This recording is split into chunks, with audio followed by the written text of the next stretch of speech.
రేవంత్ రెడ్డి మాదిగలకు అన్యాయం చేస్తున్నాడంటున్న మందకృష్ణ మాదిగల తరపున మాట్లాడితే మాలలు తన సీఎం కుర్చీకి ఎసరు పెడతారని ఆయనకు భయం పట్టుకుంటుందని పట్టుబట్టి అనుకున్నది సాధించుకున్నాడు. ఒకవేళ రేవంత్ దిగిపోతే తాను సీఎం అవ్వాలని కాచుకొని కూర్చున్నానన్నాడు. నాగర్ కర్నూలులో సంపత్కు టికెట్ రాకుండా రేవంత్ అడ్డుకున్నాడంటూ ఆరోపణలు చేశాడు. రెడ్డి ముఖ్యమంత్రి, డిప్యూటీ సీఎం మాల.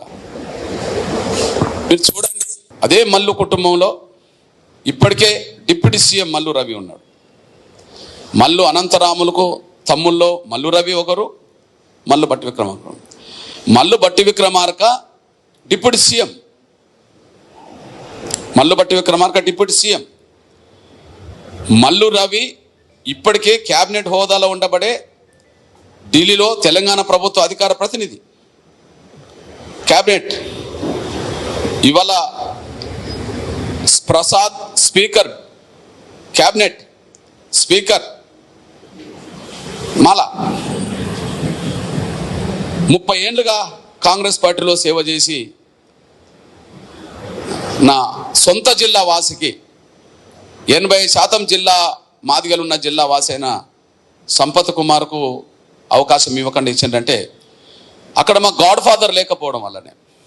వీళ్ళ గాడ్ ఫాదర్లు ఉన్నారు. ఎందుకంటే కాంగ్రెస్ పార్టీ జాతీయ అధ్యక్షుడిగా ఉండబడే మల్లికార్జున్ ఖర్గేనే ఎస్సీ మాల కర్ణాటక. మీరు గమనిస్తే కాంగ్రెస్ పార్టీలో జాతీయ అధ్యక్షుడిగా దామోదర్ సంజయ్ కూడా ఉన్నాడు, ముఖ్యమంత్రినే కాదు. కాంగ్రెస్ పార్టీలో జాతీయ అధ్యక్షుడిగా బి శంకరానంద్ ఉన్నాడు, ఆయన కర్ణాటక మాలే. ఇప్పుడు కాంగ్రెస్ పార్టీ జాతీయ అధ్యక్షుడు మల్లికార్జున్ ఖర్గే మాలే. వాళ్ళకాడ గాడ్ ఫాదర్లు ఉన్నారు.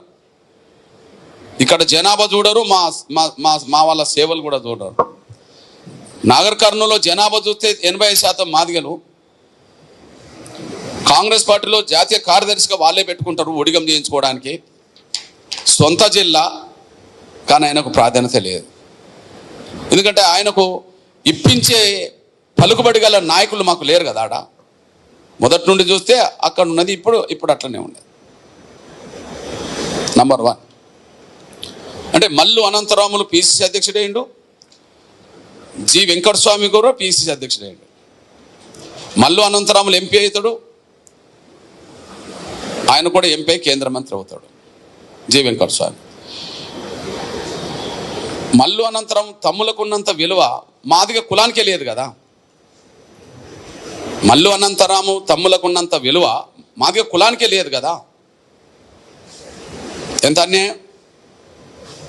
ఓకే, జి వెంకటస్వామి కొడుకులకు ఉన్నంత విలువ కాంగ్రెస్ పార్టీలో మాదిగ కులానికే లేదు కదా. ఇప్పుడు చూడండి, పెద్దపల్లిలో కూడా మా జనాభా ఎక్కువనే కదా. పెద్దపల్లిలో కూడా 70% ఉంటాం కదా. పెద్దపల్లి పార్లమెంట్ పరిధిలోనే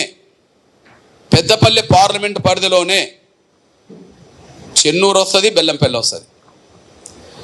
పెద్దపల్లి పార్లమెంట్ పరిధిలోనే చెన్నూరు వస్తుంది, బెల్లంపల్లి కూడా వస్తుంది. SC reservation.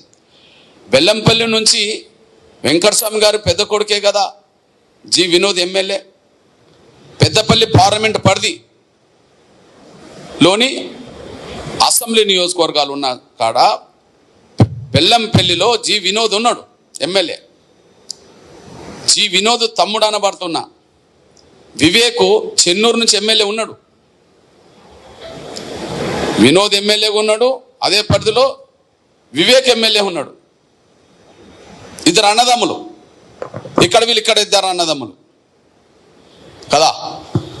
అక్కడ ఇద్దరు అన్నదమ్ములకు ఆ పార్లమెంట్ పరిధిలో ఇద్దరు ఎమ్మెల్యేలు ఉండే అదే కుటుంబంలో మళ్ళా మూడోది గడ్డం వంశీ, వివేక్ కొడుకు, టికెట్ తెచ్చుకోగలిగాడు.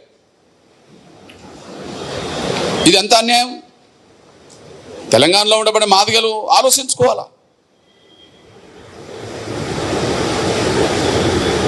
తెలంగాణలో రెడ్ల రాజ్యం నడుస్తుంది, లేదా మాలల రాజ్యం నడుస్తుంది.